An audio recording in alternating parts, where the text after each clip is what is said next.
अस्सलाम वालेकुम and welcome to my YouTube channel. So आज हमारा लेक्चर है ब्लड, यानी आज हम ब्लड का लेक्चर नंबर फर्स्ट स्टार्ट कर रहे हैं, जिसमें हम ब्लड के बारे में डिटेल से पढ़ेंगे।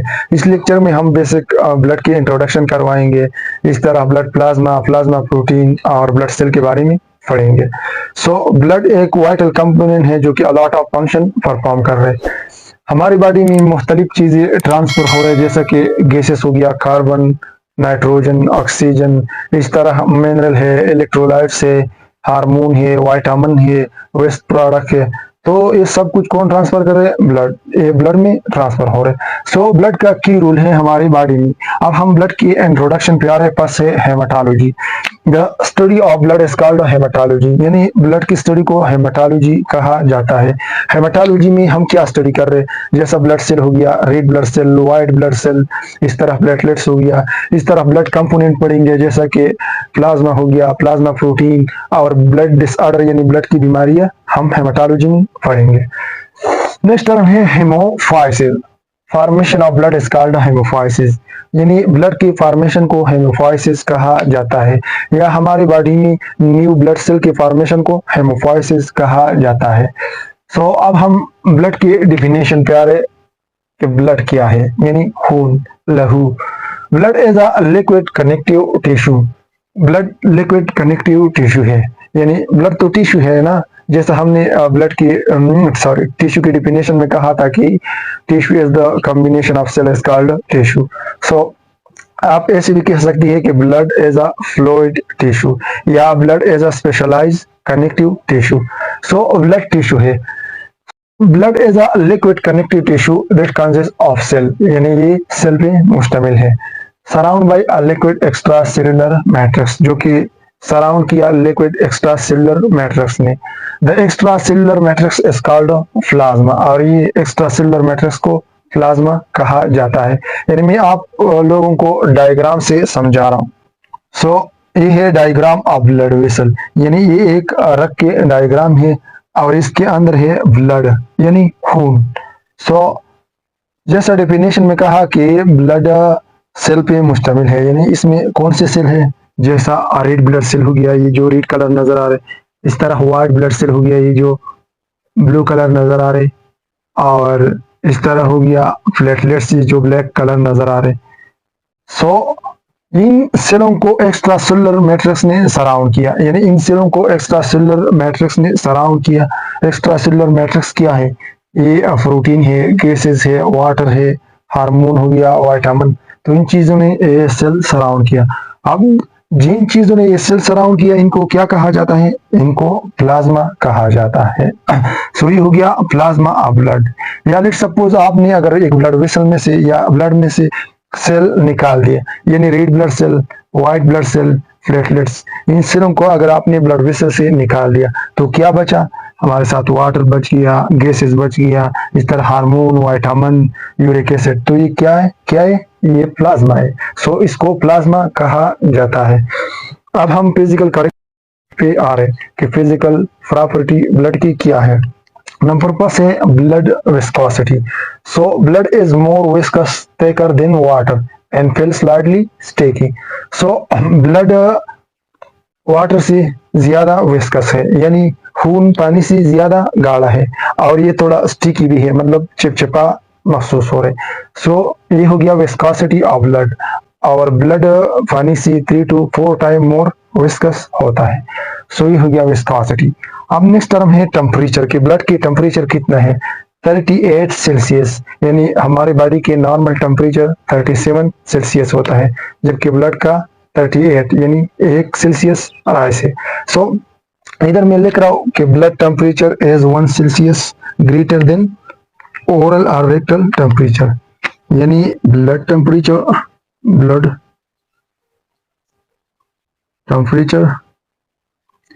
is 1 Celsius greater than the oral or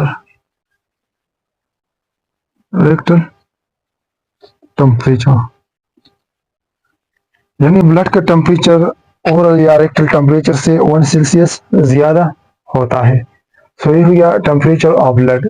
अब हमारे पीएचपी, सो ब्लड का पीएच है 7.35 टू 7.45, यानी एवरेज 7.4 बुक में लिखा होता है। एवरेज पीएच कितना होता है? एवरेज 7.4, यानी हमारे ब्लड की एवरेज 7.4 होता है। अब अगर हम पीएच ऑफ आर्टरी और वेन की कंपैरिजन करें तो pH of artery slightly more, यानी आर्टरीज में पीएच थोड़ा ज्यादा होता है एज कम्पेयर टू वेन। इसका रीजन क्या है? इधर मैं लिख रहा हूँ।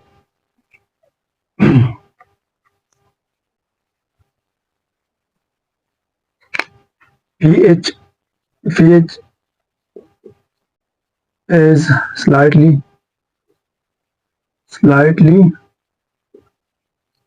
more in arteries as compared to as compared to vein, यानी पीएच आर्टरीज में ज्यादा होता है एज कम्पेयर टू वेन। तो इसका रीजन क्या है? इसका रीजन ये है कि वेन में कार्बन डाइऑक्साइड ज्यादा होता है, यानी वेन में कार्बन डाइऑक्साइड ज्यादा होता है। जब वेन में कार्बन डाइऑक्साइड ज्यादा होता है तो कार्बन डाइऑक्साइड तो वाटर के साथ रिएक्शन कर रहे ना, कार्बन डाइऑक्साइड और वाटर रिएक्शन कर रहे तो क्या बना रहे? ये बना रहे कार्बोनिक एसिड, यानी H2CO3।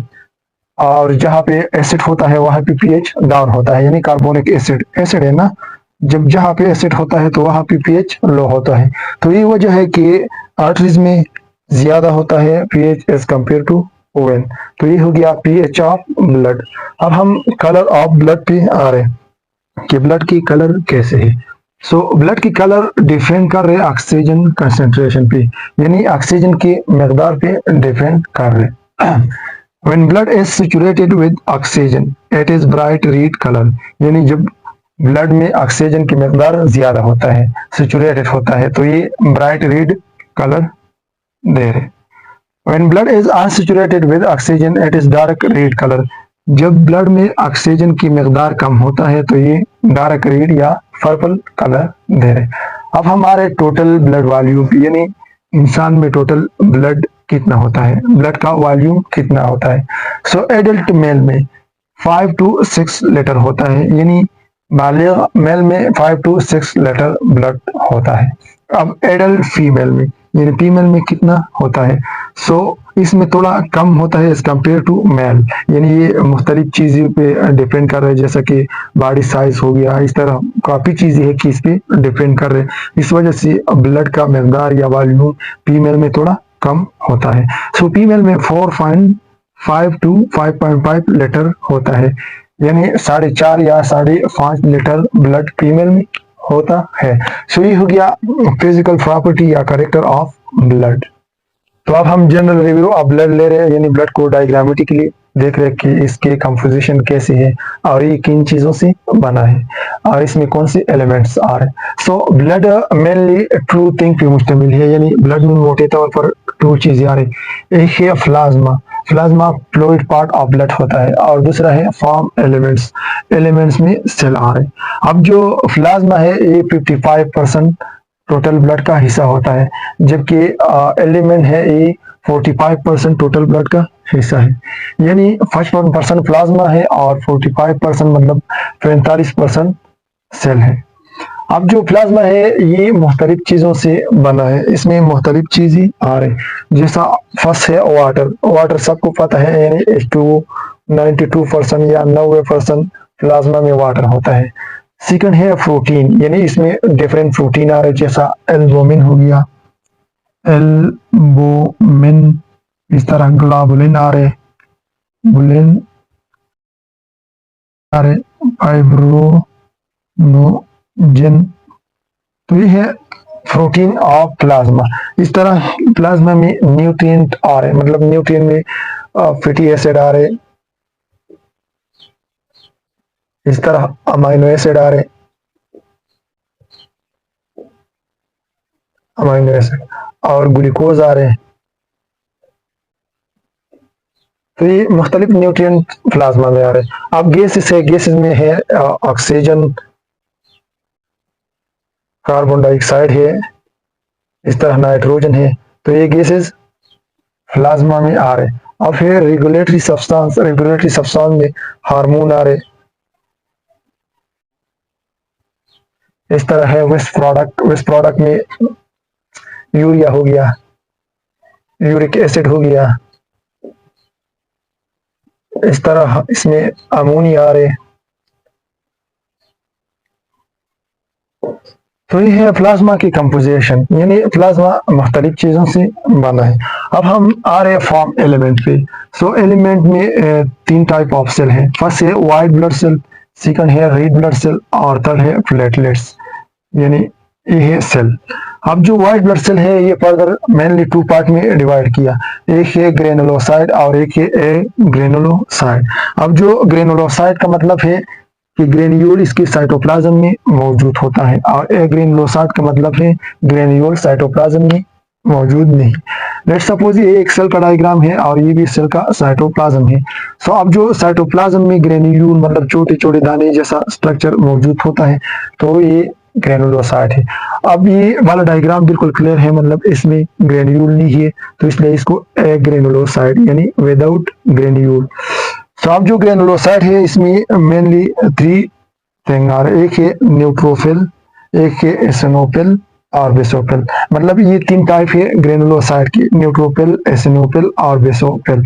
अब जो ग्रेनुलोसाइट है इसकी टू पार्ट है, एक है मोनोसाइट और एक है लिम्फोसाइट।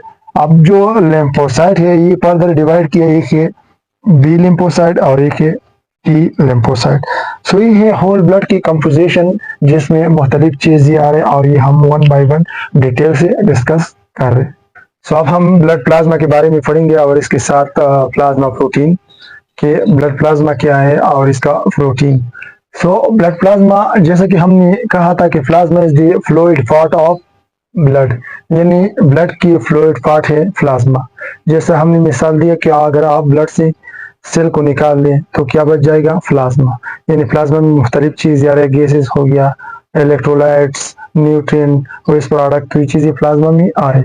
और plasma 55% of total blood volume, यानी ब्लड सेल 45% होता है जबकि प्लाज्मा 55%, यानी प्लाज्मा ज्यादा होता है। अब प्लाज्मा किन चीज़ों से बना है, इसमें सबसे पहले है वाटर, यानी 92% प्लाज्मा वाटर होता है, 92% प्लाज्मा पानी से बना है। अब इसमें 7% प्रोटीन से बना है, यानी प्लाज्मा में 7% प्रोटीन होता है और 1% अदर सोल्यूट होता है, यानी 1% इसमें अदर चीजें होता है। तो अब हम इसको वन बाय वन डिस्कस कर रहे। वाटर, जैसा आपको सबको पता है कि वाटर यानी पानी क्या होता है, तो वो अब हम plasma protein one by one detail से डिस्कस कर रहे। सो प्लाज्मा में थ्री टाइप ऑफ प्रोटीन आ रहे। फर्स्ट है एल्बुमिन, एल्बुमिन 55% सबसे ज्यादा एल्बुमिन होता है। और सेकंड है ग्लोबुलिन, ग्लोबुलिन 38% होता है, जबकि थर्ड है फाइब्रिनोजिन, फाइब्रिनोजिन 7% होता है। और इसमें अदर प्रोटीन और प्रोटीन भी होता है जो कि 1% होता है। अब ये जो प्लाज्मा प्रोटीन है इसकी जो प्रोडक्शन है ये मेनली लिवर में फॉर्म होता है। मेजर लिख रहा हूं, plasma protein is mainly form in liver. Plasma plasma protein is mainly formed in liver, यानी प्लाज्मा प्रोटीन मेनली लिवर में इसके प्रोडक्शन हो रहे। सो अब हम वन बाय वन एक एक डिस्कस कर रहे हैं, जिसमें सबसे पहले आ रहे एल्बुमिन। सो एल्बुमिन हमारे ब्लड प्लाज्मा में मौजूद होता है और ये सबसे ज्यादा मतलब 54% एल्बुमिन मौजूद होता है। एल्बुमिन एग में भी होती है, जैसा कि एग एल्बुमिन ये हमारी बॉडी की एक्स्ट्रा सेलुलर फ्लूइड में भी पाया जाता है। So albumin most abundant protein in plasma, यानी जैसा मैंने बोला कि प्लाज्मा में ये सबसे ज्यादा होता है।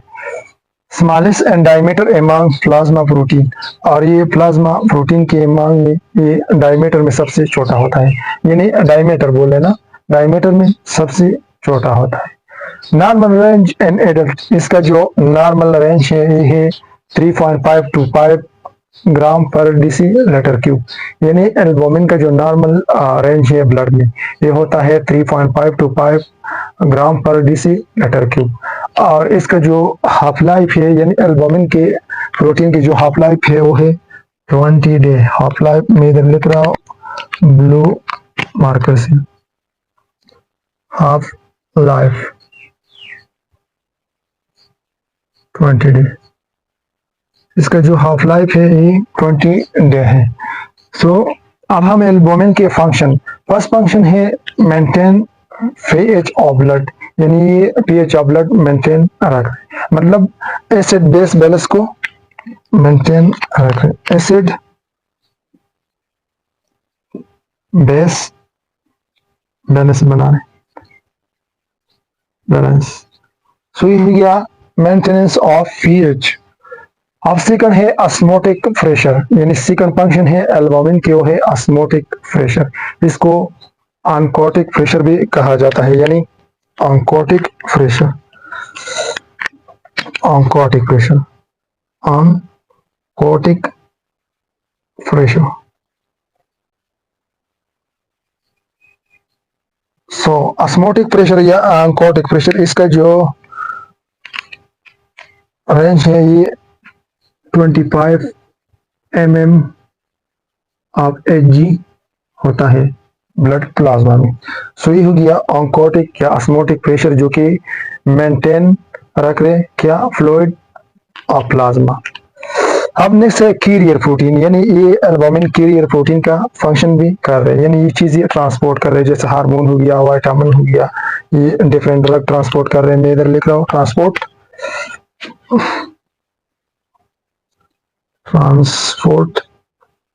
हार्मोन, विटामिन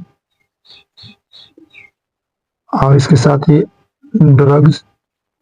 सो इन चीजों को ट्रांसपोर्ट कर रहे हैं, इसलिए इसको कैरियर प्रोटीन कहा जाता है। अब दो टर्म यूज हो रहे हैं, हाइपर एल्बुमिनूरिया और एक है हाइपो एल्बुमिनूरिया। सो हाइपर पर हाई लेवल के लिए यूज हो रहे हैं, यानी जब एल्बुमिन का मकदार हमारे ब्लड में ज्यादा होता है तो इसके लिए हाइपर, और जब एल्बुमिन का मकदार हमारे ब्लड में कम होता है तो इसके लिए हाइपो एल्बुमिनूरिया यूज हो रहे। सो ये हो गया हाइपर एल्बुमिनूरिया और हाइपो एल्बुमिनूरिया। अब नेक्स्ट प्रोटीन है ग्लोबुलिन। ग्लोबुलिन ये 38% प्लाज्मा का हिस्सा होता है। सो देयर आर 3 टाइप, और इसके फर्दर 3 अकसाम है। फर्स्ट है अल्फा ग्लोबुलिन, सेकंड है बीटा ग्लोबुलिन और थर्ड है गामा ग्लोबुलिन। अब जो अल्फा और बीटा ग्लोबुलिन है इसकी फर्दर और भी टाइप है, जैसा कि अल्फा ग्लोबुलिन 1 और अल्फा ग्लोबुलिन 2। इस तरह बीटा के भी फर्दर टाइप है, बीटा ग्लोबुलिन 1 और बीटा ग्लोबुलिन 2। और ये जो गामा ग्लोबुलिन है इसके एक टाइप है, मतलब इसके फर्दर टाइप नहीं है। अब जो नॉर्मल रेंज है इसका ग्लोबुलिन का तो ये है 1.5 to 3 ग्राम पर डीसी लीटर क्यूब, यानी ये थोड़ा कम है एल्बुमिन के निस्बत में, या कंपेयर टू एल्बुमिन ये थोड़ा कम है, जैसा मैंने अपर साइड में लिखा 38%। अब इसका जो फंक्शन है नंबर प्लस अल्फा और बीटा जो है ये कैरियर प्रोटीन है, अल्फा और बीटा कैरियर प्रोटीन है, मतलब ये चीजें ट्रांसपोर्ट कर रहे हैं ब्लड में, मुख्तलिफ चीजें ट्रांसपोर्ट कर रहे हैं। जैसे इसके फर्दर अकसाम भी होता है ट्रांसफरिन, सेरोलोप्लाज्म, यानी ट्रांसफरिन, इधर मैं लिख रहा हूँ ट्रांसफरिन,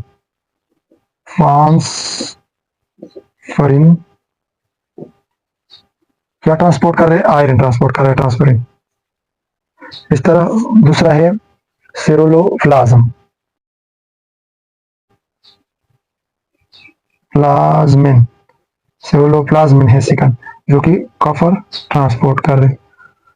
सो इस तरह ही कैरियर प्रोटीन का काम कर रहे हैं, इसमें मुख्तलिफ प्रोटीन आ रहे हैं, यानी मैंने मिसाल दिया जैसा कि ट्रांसफरिन आयरन ट्रांसपोर्ट कर रहे हैं, सेरोलोप्लाज्म ये कॉपर ट्रांसपोर्ट कर रहे हैं। सो ये है इसका फंक्शन। अब ट्रांसपोर्टिंग जैसा कि इधर लिखा है हार्मोन ट्रांसपोर्ट कर रहे हैं, फैटी एसिड और विटामिन, इन चीजों को ये ट्रांसपोर्ट कर रहे हैं। अब जो गामा ग्लोबुलिन है ये वर्क एज एंटीबॉडीज, यानी एंटीबॉडीज का काम कर रहे हैं। जैसे हमने इम्यूनिटी में बोला पढ़ा था कि alpha globulin, beta globulin, gamma globulin. अब जो गामा ग्लोबुलिन है ये एंटीबॉडीज का काम कर रहे हैं और ये फॉरेन सब्सटेंस को डिस्ट्रॉय कर रहे हैं और इसको रिस्पांस शो कर रहे हैं, यानी वायरस और बैक्टीरिया को। जो तल नंबर पे आ रहे हैं वो है फाइब्रिनोजिन, यानी फाइब्रिनोजिन तल नंबर पे आ रहे हैं। ये हमारे प्लाज्मा में तकरीबन 7% पाया जाता है, यानी परसेंटेज लिखा है। सो फाइब्रिनोजिन एल्बुमिन और ग्लोबुलिन की निस्बत में कम होता है। सो इसका जो नॉर्मल रेंज है प्लाज्मा में 0.3 ग्राम पर डेसीलीटर क्यूब, यानी फाइब्रिनोजिन हमारे प्लाज्मा में 0.3 ग्राम पर डेसीलीटर क्यूब होता है। सो इसका जो फंक्शन है ये क्या है? सो ये व्हेन टिश्यू डैमेज और इंजरी आकर, जब हमारी बॉडी में कोई टिश्यू डैमेज हो गया या कोई इंजरी हो गया या कोई कट लग गया तो फाइब्रिनोजिन क्या कर रहे हैं? फाइब्रिनोजिन कन्वर्ट इनटू फाइब्रिन, यानी फाइब्रिनोजिन फाइब्रिन में कन्वर्ट होता है और ये एक एंजाइम की मदद से, यानी थ्रोम्बिन की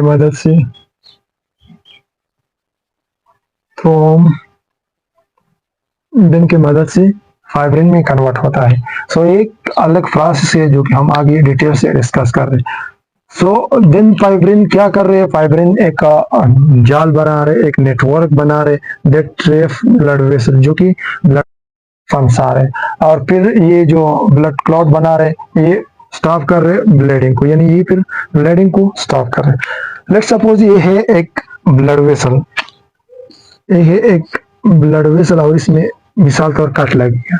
अब जो कट लग गया तो इससे ब्लड बाहर आ रहे, मतलब इससे ब्लड सेल या ब्लड बाहर आ रहे। अब जो फाइब्रिन का फंक्शन है फाइब्रिनोजिन का, तो ये फाइब्रिन में कन्वर्ट होता है और इधर एक जाल सा ऐसे ट्रैप बना रहे, तो ब्लड को ट्रैप कर रहे, ब्लड सेल को ट्रैप कर रहे।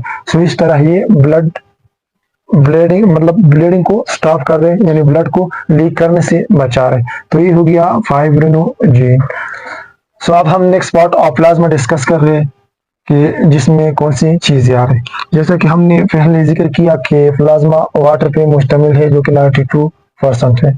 इस तरह इसमें प्रोटीन है जो कि 7% है, हमने ऑलरेडी डिस्कस किया, और 1% अदर सॉल्यूट होता है जो हम अभी डिस्कस कर रहे हैं। सो अब हम ये बात डिस्कस कर रहे हैं। सो अदर सॉल्यूट में फर्स्ट आ रहे इलेक्ट्रोलाइट्स। इलेक्ट्रोलाइट्स में क्या है? इनऑर्गेनिक सॉल्ट होता है, जबकि आयन होता है, जैसा सोडियम आयन हो गया, पोटाशियम आयन हो गया, कैल्शियम आयन हो गया, एक्सेट्रा। सो ये चीजें इलेक्ट्रोलाइट्स में आ रहे हैं। इस तरह न्यूट्रिएंट में क्या आ रहे? डाइजेशन या प्रोडक्ट ऑफ डाइजेशन आ रहे, जिसमें होता है amino acid, fatty acid, glucose, vitamin etcetera. So ये चीजें भी अदर सॉल्यूट में या प्लाज्मा में आ रहे हैं। अब नेक्स्ट है गैसेस। तो प्लाज्मा में ऑक्सीजन भी होता है, कार्बन डाइऑक्साइड, नाइट्रोजन। सो ये गैसेस भी प्लाज्मा में मौजूद होता है। अब तक फोर्थ नंबर पे आ रहे रेगुलेटरी सब्सटेंस, यानी रेगुलेटरी सब्सटेंस में कौन सी चीजें आ रही? जैसे कि एंजाइम हो गया, हार्मोन एक्सेट्रा। तो ये चीजें रेगुलेटरी सब्सटेंस है जो कि प्लाज्मा में आ रहे। अब है वेस्ट प्रोडक्ट। तो प्लाज्मा में कौन से वेस्ट प्रोडक्ट होता है? यूरिया, यूरिक एसिड और इस तरह अमोनिया एक्सेट्रा। सो ये अदर सॉल्यूट में आ रहे हैं जबकि ये प्लाज्मा का हिस्सा है। अब नेक्स्ट है वाटर। सो वाटर तो 92% जो सबसे ज्यादा प्लाज्मा में मौजूद होता है। तो ये हो गया प्लाज्मा की कंपोजिशन।